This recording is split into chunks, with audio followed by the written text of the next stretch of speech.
नमस्कार, मैं रोहित गुप्ता। आप देख रहे हैं हमारा एक नया व्लॉग, जो कि 23 तारीख को समय 4:30 बजे हमारी बातचीत हुई थी। 4:30 बजे बातचीत होने के बाद गाली गलौज हो गया था,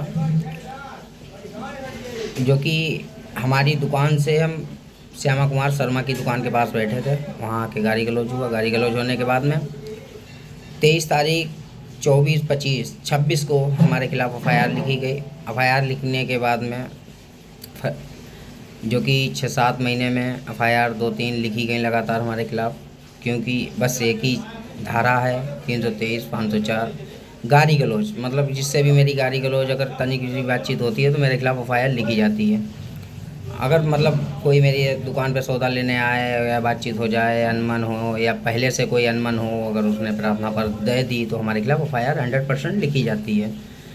तो आप लोगों को बताना चाहते हैं जो एफआईआर लिखी गई, और एक इससे पहले जो है कुछ नहीं मिला था, तो दारू के 2 कौवे पुलिया को निजामपुर की पुलिया पे मिले होंगे, तो हमको बुलाया था। बुला के एफआईआर हमारे खिलाफ़ लिख दी गई थी, जो कि दारू से तो कोई मेरा दूर दूर तक कोई मतलब नहीं है, ठीक है।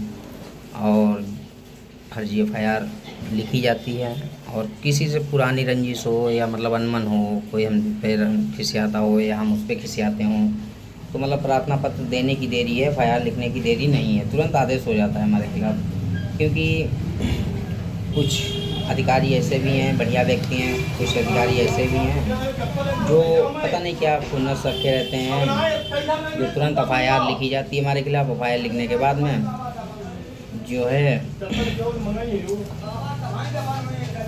पर एफआईआर लिखने के बाद काफ़ी जो है 7 महीने में 3 एफआईआर लिखी गई लगातार। सिर्फ क्या गाली गलौज, 3 एफआईआर लगातार लिखी गई, सिर्फ गाली गलौज। उसके बाद जो है दोनों पक्ष की तरफ से प्रार्थना पत्र जाती है। प्रार्थना पत्र जाने के बाद में कस्बा इंचार्ज से बातचीत होती है। बातचीत होने के बाद में क्योंकि दोनों पक्ष से गाली गलौज और जो भी है हो गया, उसके बाद प्रार्थना पत्र दोनों पक्ष से गई। दोनों पक्ष से प्रार्थना जाने के बाद में चौकी इंचार्ज नहीं सुनते मेरी, कोई बात नहीं।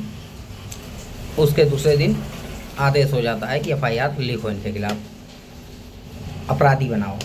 एक ही टारगेट है कुछ लोगों का कि अपराधी बनाओ, जो नसीब में है वो तो मिलेगा, उसको कोई रोक नहीं सकता है। हमारे नसीब में जो भी हो वो मुझे मिलेगा। ऐसे जाने क्या बोला जाता है उनकी भाषा में, हमारी हम समझते हैं कि उसको अपराधी बोला जाता है, कि अपराधी बनाओ।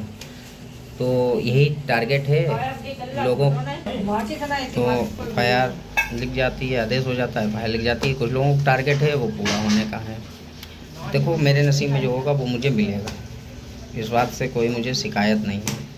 फ़र्क इतना है कि जो भी है, इंस्पेक्टर साहब को एक बार सोच लेना चाहिए, तो मौके पे जाके जांच करनी चाहिए थी। कैमरे लगे हैं। एक पत्रकार महोदय ने बोला है, लिखा है हिंदुस्तान के अखबार में, उनका हम बड़ा सम्मान करते हैं, उनको दादा बोलते हैं, राह गली जहाँ भी मिलते हैं उनका बड़ा सम्मान करते हैं।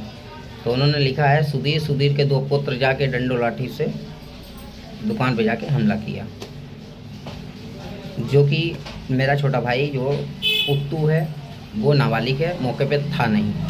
दूसरी बात, पिताश्री को मेरे जानकारी बाद में हुई, जब लड़ाई बातचीत हो निपट गई, वो आए, उन्होंने कहा बात ख़त्म करो, ठीक है।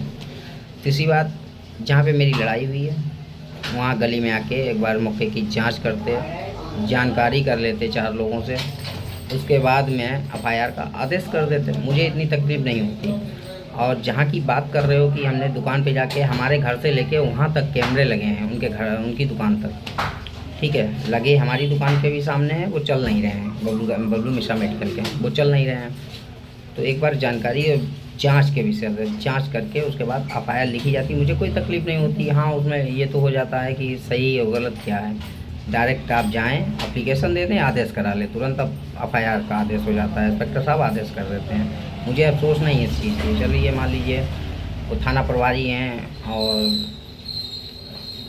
जो है कर देते हैं, मान लीजिए दोनों पक्ष ने जब अपनी बात रखी तो उनको समझना चाहिए था कि सही क्या है या गलत क्या है। मौके पे जाके जांच करनी